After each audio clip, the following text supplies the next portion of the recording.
Hello friends, this is Jitendra Singh. Welcome to exam tips. Exam tips पर आप सभी का एक बार फिर स्वागत है। और आज हम स्टार्ट करने वाले हैं संविधान की क्लास नंबर थर्ड है। इससे पहले हमने संविधान की क्लास नंबर 2 ऑलरेडी इसी चैनल पर अपलोड कर दी है। इसके साथ साथ ये अगर आपने इस वीडियो को स्किप कर दिया तो अपने एग्जाम में लगभग 6 से 7 प्रश्न स्किप कर दोगे। तो हो सकता है कि कहीं ना कहीं आपसे प्रश्न टकराएंगे। ये जो क्लासें हैं स्पेशल हैं, स्पेशल आपको दी जा रही।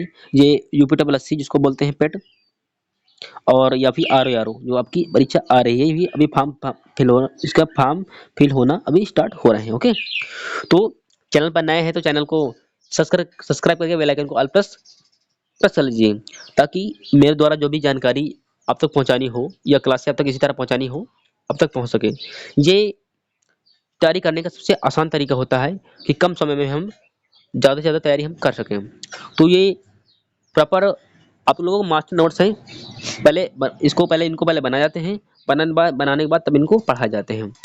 ये कंटेंट आपको बेहतर तरीके से हमारे द्वारा आपको प्रोवाइड किया जा रहा है, और इससे आपका प्रश्न एक भी बाहर नहीं जाएगा।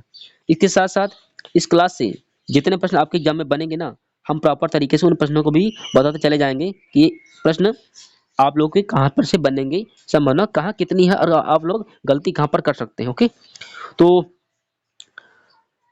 इसके एक वीडियो के लास्ट तक में वॉच करने के बाद आपको अच्छा फील महसूस होगा कि हमने आज कुछ पढ़ा है नया। देखो, चाहे किसी के पास 19 सब्सक्राइबर हों, 19,000 हों, 19 लाख हों, ओके, पढ़ाएगा वही जो हम पढ़ाते हैं।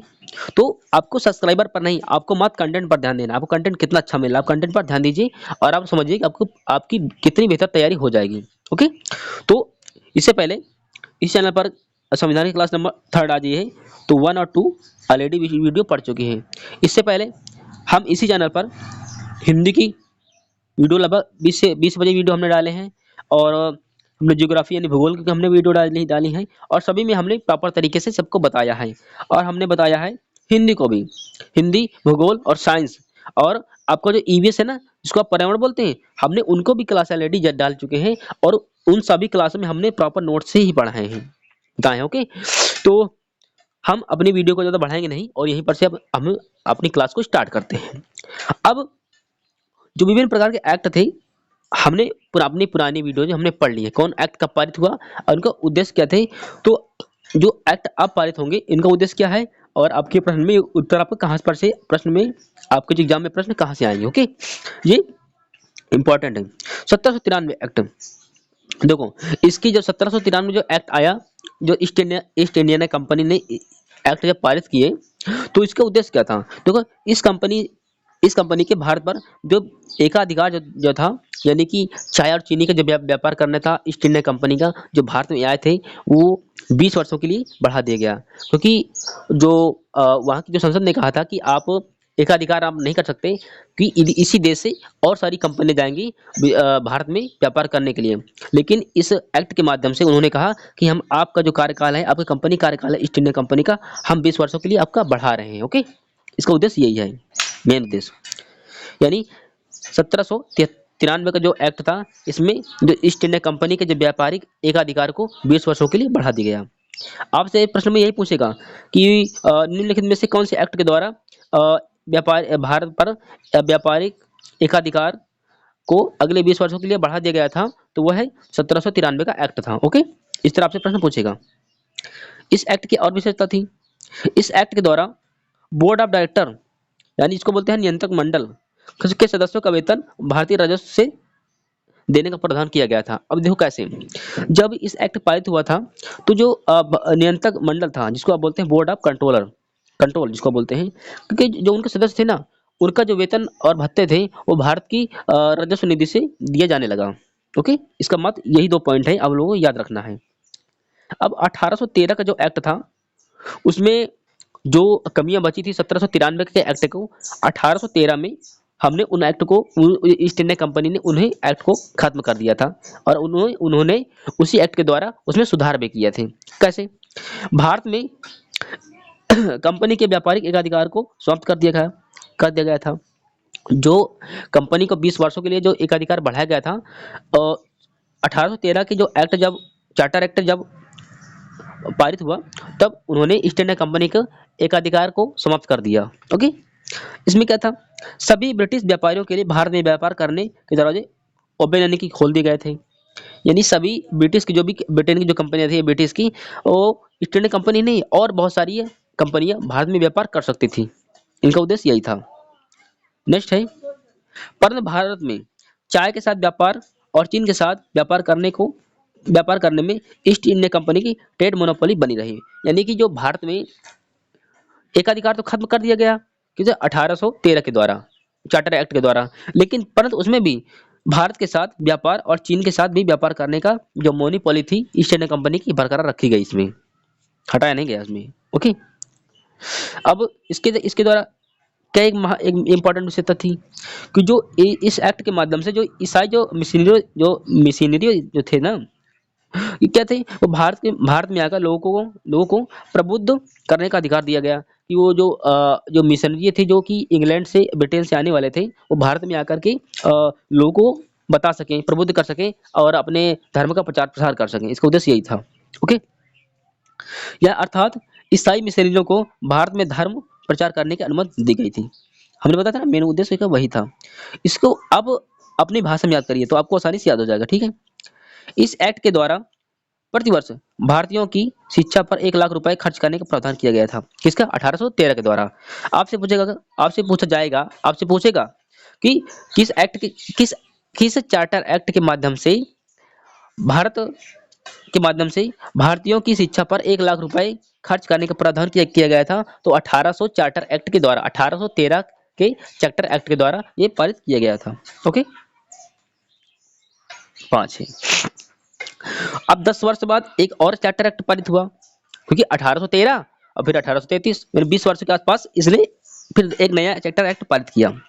ठीक है, ये जो अभी यूपीएससी का था परीक्षा, यूपीएससी इसको आप बोलते हैं संघ लोक सेवा आयोग, इसमें ये प्रश्न पूछा गया था 1 नंबर में। ओके, तो ये IAS का ये प्रश्न है। ठीक है, अब कैसे, चार्टर एक्ट 1833 का एक्ट है ना, इसमें व्यापारिक एकाधिकार यानी कि जो ट्रेड मोनोपोली को पूरी तरह समाप्त कर दिया गया था। तो ईस्ट इंडिया कंपनी का चाय और भारत के साथ चाय और चीन के साथ जो व्यापार करने का जो एकाधिकार, वो ईस्ट इंडिया कंपनी का पूरी तरीके से समाप्त कर दिया गया 1833 में। देखो, मुझको बोलते हुए लगभग 1 से 1.5 घंटे हो गए, इसलिए मेरी जबान थोड़ा लटपटा रही है। ओके, और मैं कोई दिक्कत मुझको नहीं है। आप लोग कभी बोल के देखेंगे ना तो आपको भी ऐसा होगा। अब देखो, इसके द्वारा दो मतलब कि मेन इंपॉर्टेंट पॉइंट है। कैसे, बंगाल गवर्नर जनरल और भारत गवर्नर जनरल, इसके द्वारा बंगाल के गवर्नर जनरल को भारत का गवर्नर जनरल कहा जाने लगा। किसके द्वारा? 1833 के द्वारा। यही प्रश्न आया था कि कौन से एक्ट के द्वारा भारतीय गवर्नर उसके बंगाल के गवर्नर जनरल को भारत का गवर्नर जनरल कहा जाने लगा। तो 1833 के एक्ट के माध्यम से जो पारित हुआ था, उसी के माध्यम से कहा जाने लगा। ओके, अब बात करते हैं जो लॉर्ड विलियम बेंटिंग है, वो क्या था, ये लास्ट बंगाल गवर्नर जनरल था। लेकिन ये लास्ट गवर्नर जनरल था कहाँ का? बंगाल का। कौन? Lord William Bentinck. लेकिन ये भारत का गवर्नर जनरल ये प्रथम था, लॉर्ड विलियम बेंटिक यानी कि फर्स्ट था। ओके, बंगाल का लास्ट, भारत का फर्स्ट। कौन? Lord William Bentinck. ओके, देश में जो शासन प्रणाली का इसने केंद्रीकरण किया था लॉर्ड विलियम बेंटिक के द्वारा, और सतीक प्रथा का अंत भी उनको मुझको लगता है कि इन्हीं द्वारा किया गया था।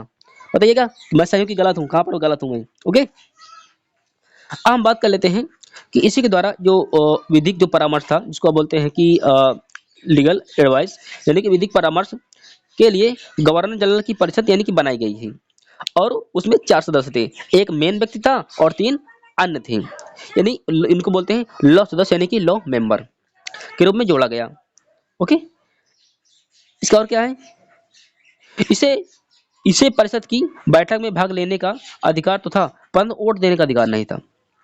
आपसे पूछेगा कि इसे कौन से एक्ट के माध्यम से जो विधि के जो सदस्य थे या जो विधि बनाई जा रही थी, जो जनरल परिषद के द्वारा जो कानून बनाया जा रहा था, उनमें भाग लेने का अधिकार तो था। किसमें? परिषद में बैठने का अधिकार और भाग लेने का अधिकार था, परंतु वोट देने का अधिकार नहीं था। तो किसके द्वारा ये क्या कहता? 1833 जो एक्ट पारित हुआ था, उसी के द्वारा ये संशोधन किए गए थे उसमें।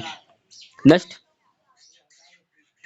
अब विधियों की जो असंहिता कारण है कि गवर्नर जनरल की जो विधि आयोग का गठन का अधिकार किसके द्वारा, तो जो लॉर्ड मैकाले थे ना, जो विधियों के संहिताकरण के गवर्नर जनरल की विधि आयोग, यानी कि आपसे पूछेगा विधि आयोग का गठन का अधिकार किसको, किसने किया था, या अधिकार किसको दिया गया था, तो ये लॉर्ड मैकाले के द्वारा, कब, 1834 में।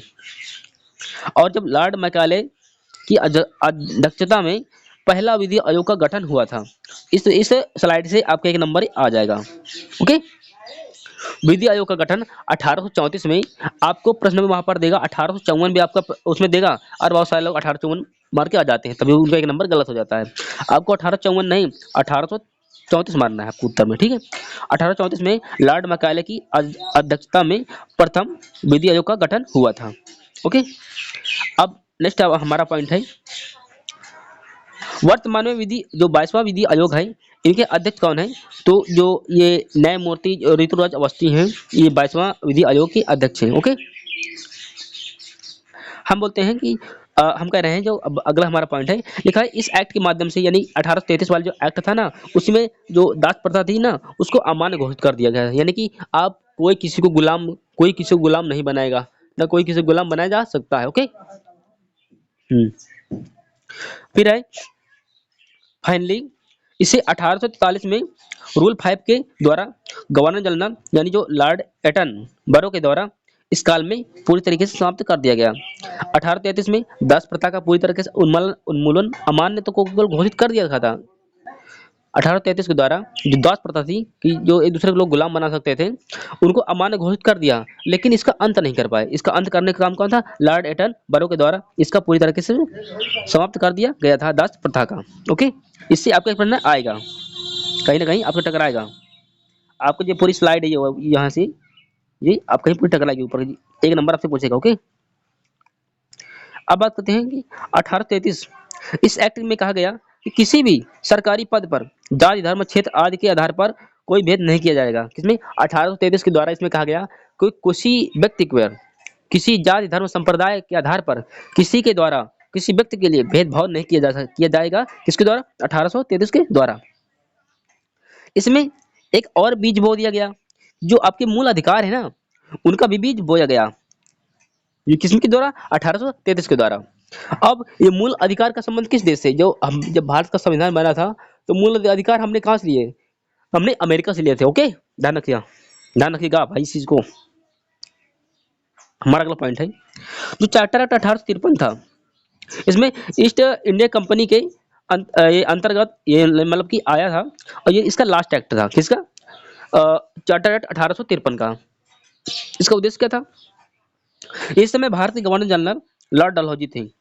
कब, 1853 जब था, तो उस समय गवर्नर जनरल, भारत के गवर्नर जनरल थे लॉर्ड डलहौजी। इस एक्ट के द्वारा सिविल सेवकों, यानी कि जो उसको आप आईएएस आईपीएस आईआरएस आप बोलते हैं, जिसको आप बोलते हैं नौकरशाही। ओके, इनके द्वारा, जो लॉर्ड डलहौजी के द्वारा सिविल सेवकों को की नियुक्ति कंपनी के निर्देशक मंडल से ली गई थी।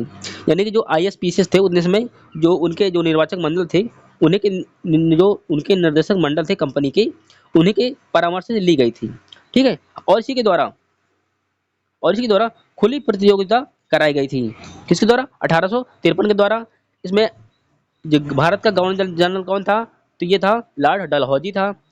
इसके था भारत में जब कभी खुली प्रतियोगिता कराई गई थी, तो उस समय लॉर्ड डलहौजी थे, लेकिन इसका जो मेन पॉइंट, ये इसका मेन उद्देश्य 1853 का, यहाँ से आपका प्रश्न बनेगा। इसका मेन उद्देश्य है कि कौन से एक्ट के माध्यम से भारत में खुली प्रतियोगिता होने लगी, तो 1853 में। ओके, थोड़ा सा स्लाइड बची बस। लिखा है 1854 में भारतीय सिविल सेवकों के संबंध में मैकाले समिति का गठन हुआ था, लॉर्ड मैकाले। ओके, ये लॉर्ड मैकाले द्वारा 1854 में भारतीय जो सिविल सेवक थे या बनने वाले थे या बनाने जाने वाले थे, उनका मैकाले समिति के द्वारा गठन हुआ था। तो इस प्रश्न से, सॉरी, इस क्लास से जितने प्रश्न आपके आएंगे हमने प्रॉपर तरीके से बताए हैं। इसीलिए इन्हें वीडियोस को प्राप्त करने के लिए, पाने के लिए, आप हमारे चैनल को अगर सब्सक्राइब करेंगे तो इससे हमारा मोटिवेशन बढ़ेगा। और इस वीडियो को जितना हो सके आप शेयर कर सकते हैं, तो वो हमारे लिए अच्छा है और आपका यही मोटिवेशन हमें अगला वीडियो बनाने के लिए प्रेरित करता है। तो थैंक यू मेरे दोस्त। बाद में आप लोग फ़ोन करते हैं कि भैया हमने आपका चैनल तो सब्सक्राइब किया था, लेकिन उसका लिंक नहीं आ रहा। भाई लिंक ऐसे नहीं आ रहा ना कि अगर अगर आपने ऑल पर प्रेस नहीं किया नोटिफिकेशन को, तो लिंक नहीं भेजता, कभी-कभार नहीं भेजता है। अगर ऑल पर प्रेस करेंगे तो सभी लिंक आप तक जो हमारे चैनल की आएँगी, सभी तक पहुँच जाएँगी। तो थैंक यू मेरे दोस्त। मिलते हैं हम नेक्स्ट वीडियो में। तो जय हिंद, वंदे मातरम।